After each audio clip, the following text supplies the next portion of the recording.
Got 4 big hours with you and a lot to get into. Ian Rappaport will join us. Bobby Ojeda, former analyst at SNY, obviously on that 86 team, and talk about, the documentary that we just all went through and watched the last 2 nights, the 30 for 30, the 4-part series put together by Jimmy Kimmel and company. We'll talk to Bobby about that. He'll join us top of the 1 o'clock hour. Maybe another guest or two. Well, we'll see. Plenty of your calls at 877-337-6666. But we get it going here on this Thursday morning, with a little bit of baseball. And we'll start with the Yankees, and then we'll get to the Mets, on the field and off the field. And, the Puma piece in the Post and Steve Cohen hitting social media and Twitter this morning. But we'll get to that here in a little bit. But as far as the Yankees go, listen, they don't all have to be pretty. And last night down in Camden Yards, it wasn't. For Nestor Cortes, it was. I mean, Nestor Cortes has been a godsend for this team. He really has been.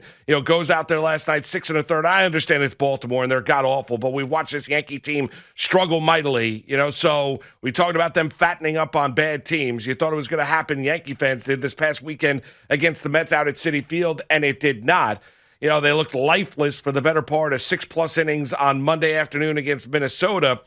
And then last night, they have a 2-0 lead. Cortes was very, very good. 6 1/3 with the 11 strikeouts. They capitalized on the Urshela, home run. Gary Sanchez gets robbed of a home run by Mullins with one of the, great catches that you'll see. It really was climbing the wall down at Camden Yards and completely robbing him.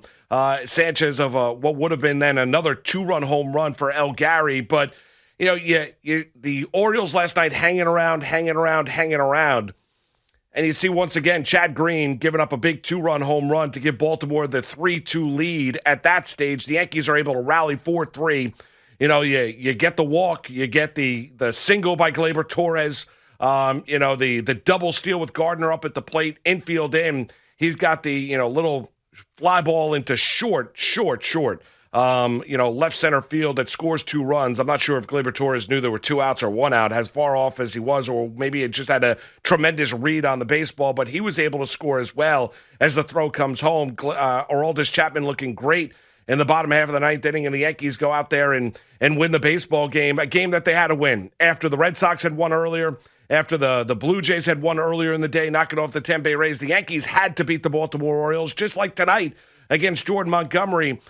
They have to beat the Baltimore Orioles. There's really no excuse. You got to find a way. They don't all have to be pretty, and last night was not pretty, but you won the game nonetheless. Give Gardner, who's been hot as a firecracker as of late, the Yankee veteran that people can't wait to get out of town.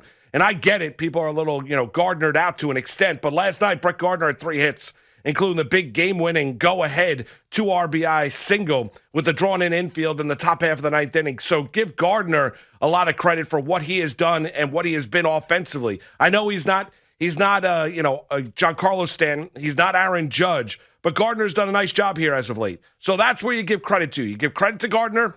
You give credit to his patience up at the plate. The double steal, you saw the sign with the 2 fingers up by Aaron Boone in that top half of the 9th inning, basically saying, Gardner's going to take a couple pitches here to give you an opportunity to go out there and steal. Wade steals third. Gardner after the game saying Wade deserves more playing time here moving forward. And that brings us to the next topic. The next topic is Gleyber Torres. And, folks, I don't know what exactly to tell you about Gleyber anymore, right? So we talked about before the start of the year that Torres is not a shortstop. And we saw it throughout the course of the year. But been there, done that. We've talked about that till we're blue in the face, right? Now you transition him over to second base. Second game back at second base, he's making an error. Last night he has the mental breakdown where you have the ground ball before Green gives up the home run. Doesn't field it cleanly. Instead of going to second base, he throws to Rizzo, who's, obviously at first. Gets the 1 out. Rizzo then throws to second to try and get the runner no-go. He was there safely, and then Green ends up giving up the 2-run home run. So you're saying to yourself, all right, well, for Gleyber Torres, it's clearly mental right now. We've seen him go out and play well defensively at second base. He's not Robbie Alomar. He is not Joe Morgan. He is not that caliber of second baseman. But he's much better at second base than he is at shortstop. So Maggie and I had the conversation yesterday about the future of Gleyber Torres in a Yankee uniform. Saw the piece last night that Joel Sherman dropped right around 6:45 last night about, where does Gleyber Torres stand for this Yankee organization? Not for this year, but after this season, 2022 and beyond. Is he a part of this team? Are you going to continue to shuffle around this infield with the domino effect, and have Gleyber Torres play, second base? Well, yeah. I mean, I got to be honest with you, and I get Gleyber's been really, really bad. I get it. But Gleyber Torres also had a big single last night, top half of the ninth inning. That shows you a little bit of mental fortitude. Torres is a guy that's going to be defined by what he is offensively, not what he is defensively. That's what made him such a bright, shining young star in Major League Baseball. What, a two-time All-Star already. A guy that's already had a year in which he's given you 30-plus home runs. I know you can make the argument, well, the ball was juiced. And I can't tell you, last year, the Yankees will tell you he's out of shape. That's why he struggled during the 60 games. This year, he's had a stop-and-start nature to the year. He never had COVID, even though he took that break. When he started to get going offensively, he all of a sudden went on the IL once again. Coming back off the IL now, everyone's running around, including myself, praising and heeding the play defensively of Velasquez out there at shortstop. So it's been a tough year for Gleyber Torres. But it also means that you don't give up on the player. A guy that's going to be, 25 years old in December. So I'm going to turn my back on Gleyber Torres now after I already have seen what he potentially could be for this team. After, as an organization, I did not handle him properly by putting him out of position. As a major leaguer, don't want to hear what he did as a minor leaguer. As a major leaguer, you've already seen, scouts were telling you, the Yankees even came to the realization he's not a shortstop, but you stuck him there out of need.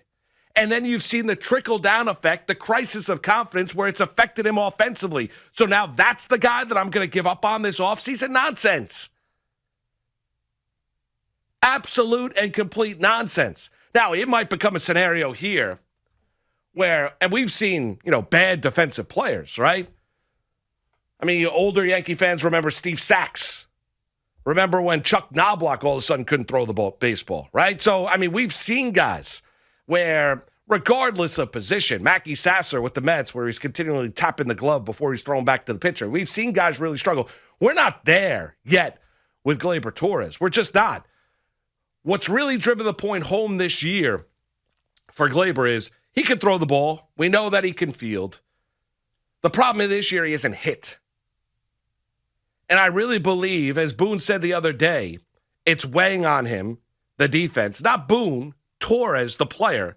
The Yankees felt like, let's ease it back. Is Aaron Boone, once again, backs up his player, saying that we are going to need Gleyber Torres to be what we expect him to be offensively, middle part of that lineup, for this team to be what we think they can be. And last night, top half of the ninth inning, that's a big-time hit by Gleyber Torres. You need to see more of that.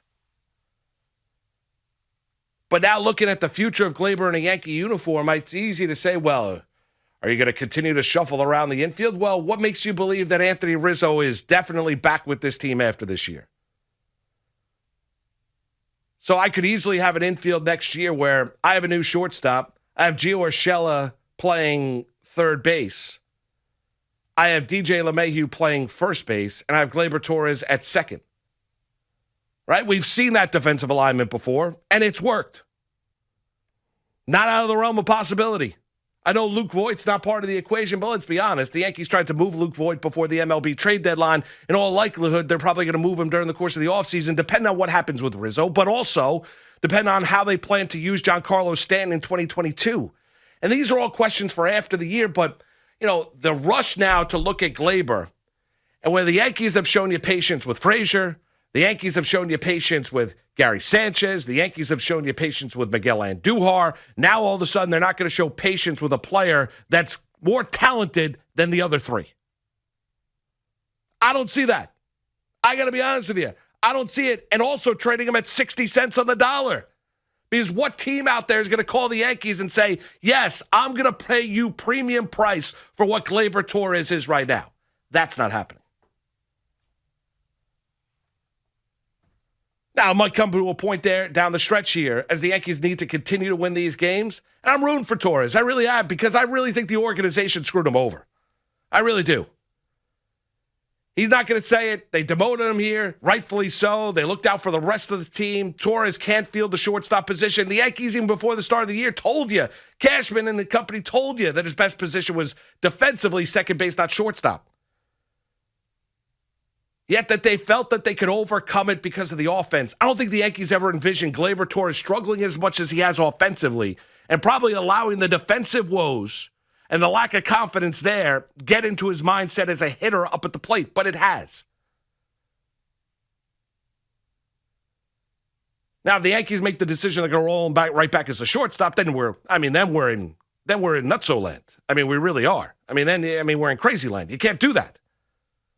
They've made the decision now. He is a second baseman. That's the way the organization should always have viewed him. Now, hopefully, he becomes the offensive player that we've already seen him be. The other issue coming out of last night's game is Green. The Yankees, and for Aaron Boone and company, they really don't have a lot of ways to go here, right? It's a positive that Aroldis Chapman pitching 3 days in a row, as Kay repeated 3 or 4 times during the broadcast last night. For the first time since 2018, I believe it was, right? So it's been a while since Chapman's pitched 3 straight days. So last night, Chapman was great. And you're going to need Aroldis Chapman to be great because of the lack of depth when you look at this bullpen, right? With Loizaga on the IL, Britton having the Tommy John surgery, he's done. With the lack of solutions when you look at this team, it's interesting that Domingo Germán in his rehab starts down in the minor leagues. He's coming out of the bullpen. They're looking at him as a potential bullpen arm. Okay, all of these things, right? But we're dealing with the here and now, and the here and now is that Chad Green in big-time spots. As I was talking to my dad driving down the West Side Highway, it's like I was watching the game last night. I knew Green was going to give up a home run because we've seen it time and time and time again. Now, the Yankees bailed out their reliever last night and bailed out Gleyber Torres defensively at second base, and Gleyber helped played a role in bailing himself out. But here's the rub. When you look at Boone, and I've been critical of Aaron this year, there's no doubt about it, and how he has handled the bullpen at times. Holding guys back, realizing the game could be decided in the 7th and 8th inning, holding guys back like Chad Green in a save situation, and then never being able to get there because the guys that you're hoping could fill the role, the Heaney's of the world, can't do it. Green last night, there's no excuses. And it's easy to hop on the radio and say, well, you got to be better, but he's got to be better.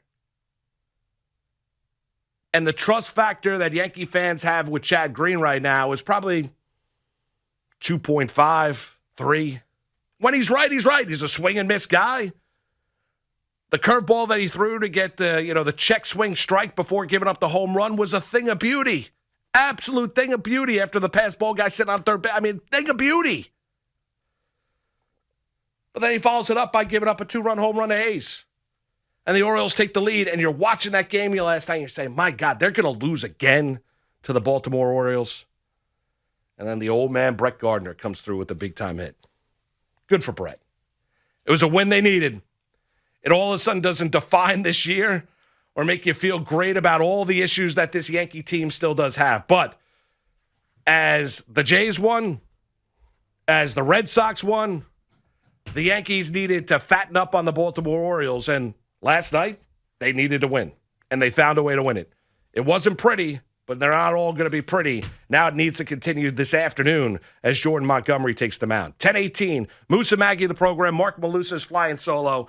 Want to hear from you, Yankee fans. 877-337-6666. The lack of trust in Chad Green, the future of Gleyber Torres. What do you expect this afternoon with Montgomery on the mound as the Yankees go for the sweep of the Baltimore Orioles? We'll get into Cohen. We'll get into the Mets, the Puma story in the New York Post. Barkley, the Giants, on the road tonight. Washington taking on Taylor Heineke, who's dropping F-bombs left and right, cursing out the Giants, trying to pep his team up and get his team going in a big Thursday night affair.